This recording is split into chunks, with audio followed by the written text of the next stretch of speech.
Tiny House Empowerment Village was initiated by a group of homeless youth back in 2016 that were experiencing homelessness and just having a really difficult time with housing instability.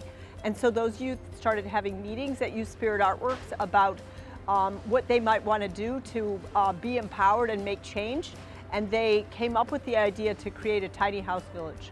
It serves homeless youth ages 18 to 25. It's a first in nation project that's responding to the regional crisis of homelessness and youth homelessness in particular. On the one hand, this is emergency shelter that responds to the immediate need for housing, but I think more than anything, it creates a model that can be replicated all over the Bay Area and around the country for the way a project can be done quickly and using volunteer labor that other organizations will be able to use as a model.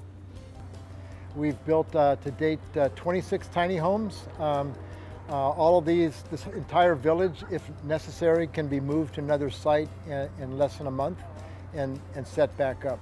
And it's really based on a groundswell of teaching people how to inspire their community to want to be part of the solution. If you don't have a place to live or a place to sleep, you can't do the next thing, the next thing, the next thing. We've also built community spaces for them to be in, to be able to do laundry, cook, things like that. And more than just like, a standard homeless shelter, this is really a community where people can come together and learn. Some of the residents are going to school, some of them are, working, doing job training. What's really special is to be here during the day and to interact with our first young adult residents and to just listen to their stories and to learn of their visions and dreams and also their own positive response to calling this their new home. They are surprised that affordable housing can be this special to live in. Because I was on the streets for like 5 years, and having to come to a place like this, it's beautiful.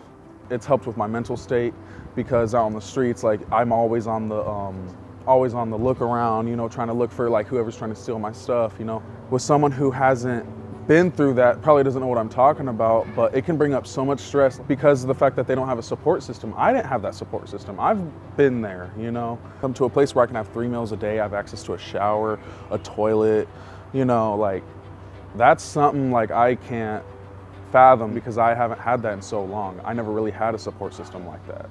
It's kind of hard to put into words, but I feel loved being here.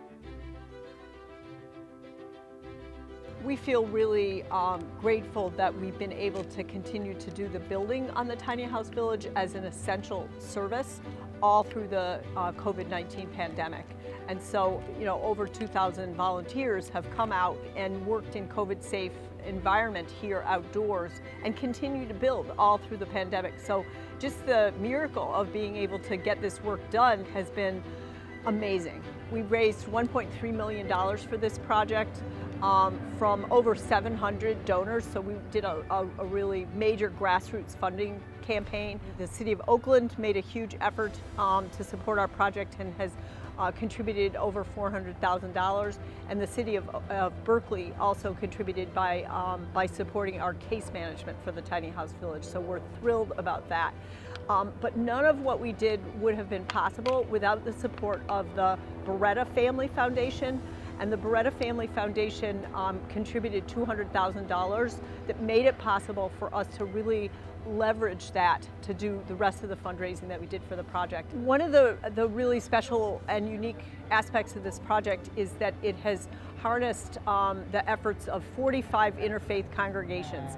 And the religious community has been involved in every element of this project, from attending meetings at City Council, to going to fundraising meetings, to contributing to adopting tiny houses, to providing food at builds, to bringing rabbis and pastors, families. So many people from the religious community have been involved, and they've come out to create a solution to the problem of homelessness. We often see the affordable housing crisis as overwhelming because the numbers are so significant, and this teaches us that if we just start one by one and village by village, that we have within our own community power, the ability to think differently about how we house everyone.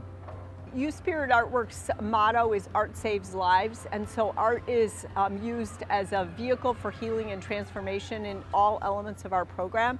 And so art has been an instrument for all of the expression that's gone on in what we're doing here. So it's an incredibly beautiful artistic space, as well as, you know, a functional space that's going to be helping youth with housing.